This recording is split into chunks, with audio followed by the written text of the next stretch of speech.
اللهم صل على محمد وآل محمد. Bismillahirrahmanirrahim. En el nombre de Dios, el clemente, el misericordioso, la paz de Dios sea con todos sus profetas, desde Adán hasta Muhammad, salawatullah wa salamu alayhim ajma'in. Cuando hablamos del tema de las desgracias y el mal, habíamos dicho que en realidad una de las cuestiones fundamentales es que el ser humano entienda todos los sucesos que ocurren en la vida de uno y en el universo, no desde su propia perspectiva personal e individual y desde las limitaciones del propio individuo, sino que tiene que ver la totalidad del universo y aquello que realmente es considerado un bien o un mal para la totalidad de este universo. Pero más allá de eso, habíamos comenzado a hablar de que uno tiene que ser realista y tratar de valorar a las cosas o evaluar la realidad desde una visión totalmente realista y no idealista. Cuando uno es realista, ve la realidad tal cual es, percibe la realidad tal cual es y trata de comprender e interpretar la realidad en base a lo que realmente es, entonces se da cuenta que la misma existencia del ser humano en la vida terrenal es una existencia que está unida al concepto de la prueba, está unida al concepto de ser examinado. Y cuando uno es examinado justamente a través de las desgracias, a través del mal, o lo que normalmente llamamos mal. Si uno comprende de qué forma Dios trata al ser humano, después en las próximas lecciones vamos a hablar de que aparecen hadices, por ejemplo, que todo examen, que toda desgracia no es más que una especie de alimento para la perfección humana, que de eso vamos a hablar detalladamente. Entonces lo que venimos diciendo es que en primer lugar tenemos que tener una visión totalitaria del universo y la existencia, no resumir la existencia en mi persona para ver lo que a mí me conviene es un bien, lo que va en contra de mis intereses es un mal. Eso es una postura egoísta, egocéntrica y una postura muy poco objetiva.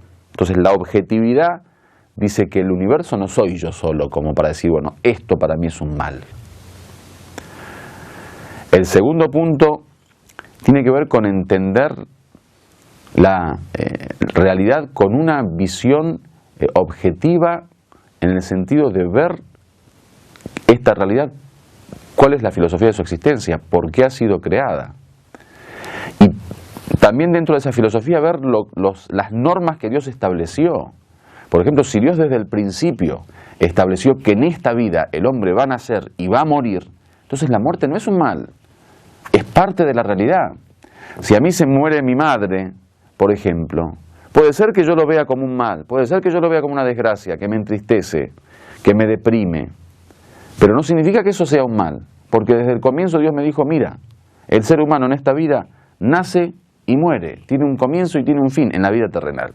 Entonces, si viene la muerte, por ejemplo, es algo totalmente normal.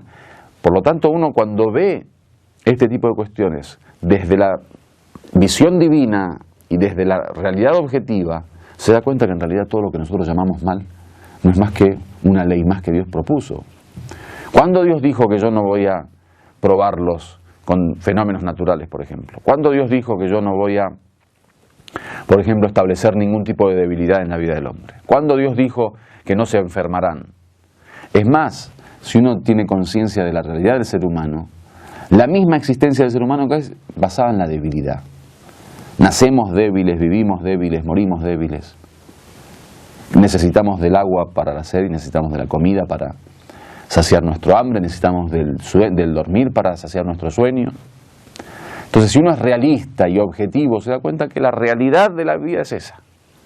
Es el esfuerzo, es la lucha, es la paciencia, son los problemas, son las dificultades, son las desgracias, las pruebas, eso es. Entonces la visión realista del ser humano es muy importante. El tercer punto, comprender cuál es el objetivo de la vida del hombre. Y es que el objetivo de la vida del hombre es realmente poder lograr la felicidad en el más allá, no en la vida terrenal. En la vida terrenal sí, bueno, hay felicidad relativa. Podemos tener momentos de placer, podemos tener tiempos de beneficio. Pero el objetivo no es ser felices en la vida como en la vida terrenal. como para decir, bueno, el que enfrenta problemas es un motivo de infelicidad.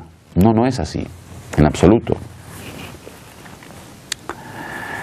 El Corán dice, por ejemplo, فَعَسَى أَن تَكْرَهُ شَيْئًا وَيَجْعَلَ اللَّهُ فِيهِ خَيْرًا كَثِيرًا. Dice, quizá ustedes rechacen algo o no les guste algo digamos, esté en contra de su gusto, de sus beneficios, de sus intereses, y Dios establece en ese mismo algo, en esa cosa, en ese objeto, muchísimo bien. Muchas veces nosotros en apariencia vemos que algo es un mal y de repente Dios estableció todo el bien en esa cuestión. ¿Por qué? Porque ignoramos. Nuestro gran problema es la ignorancia de la realidad, la ignorancia de la filosofía de las cosas, el por qué pasan las cosas. Entonces aparece mucho en el tema del Corán, o por ejemplo en algunas narraciones que en algún momento vamos a leer, que algunas cosas, como solo vemos la apariencia, como solo tenemos acceso a la apariencia, en apariencia nos parece que es un mal, pero no sabemos que todo el bien está detrás de eso. ¿Acaso cuando uno quiere conocer el bien y el mal, es suficiente con ver la apariencia, por ejemplo, y pensar con esa mente primitiva? O sea, lo primero que nos aparece en la mente, lo primero que podemos imaginar, la primera imagen que podemos tener en nuestra mente. ¿O no? Hay que pensar con la mente analítica, con la mente después de haber comprobado la realidad, con la mente que percibe las realidades tanto de esta vida como de la otra vida, con la mente diríamos que tiene la capacidad de poder tener acceso a ciertos planos que nosotros a la simple vista no podemos tener acceso.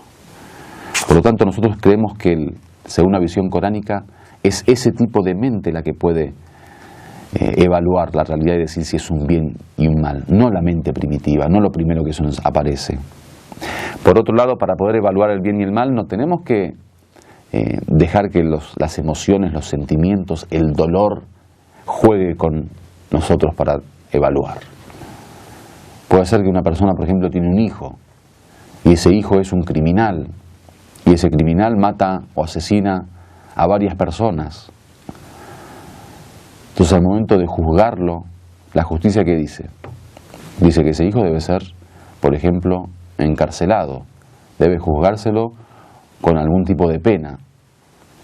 Es cierto que el padre puede ser que el dolor que le causa eso no le permite ver objetivamente y quisiera quizá salir en defensa de él, o estaría, por ejemplo, dispuesto a pagar una fianza o a pagar algo como para poder salvar a su hijo. Pero la justicia, ¿qué dice? La justicia es poner cada cosa en su lugar, es darle a cada uno lo que se merece. Entonces la justicia dice que ese hijo es un criminal y asesinó a un grupo de personas, tiene que ser penado. Por lo tanto, es importante que ese juego psicológico no se imponga al momento de juzgar o evaluar. El dolor de una persona no tiene que, digamos, ser el que decide para definir lo que es el bien y lo que es el mal, sino la objetividad y la mente analítica a partir de la realidad, a partir de esa visión realista. Walhamdulillahi Rabbil Alamin.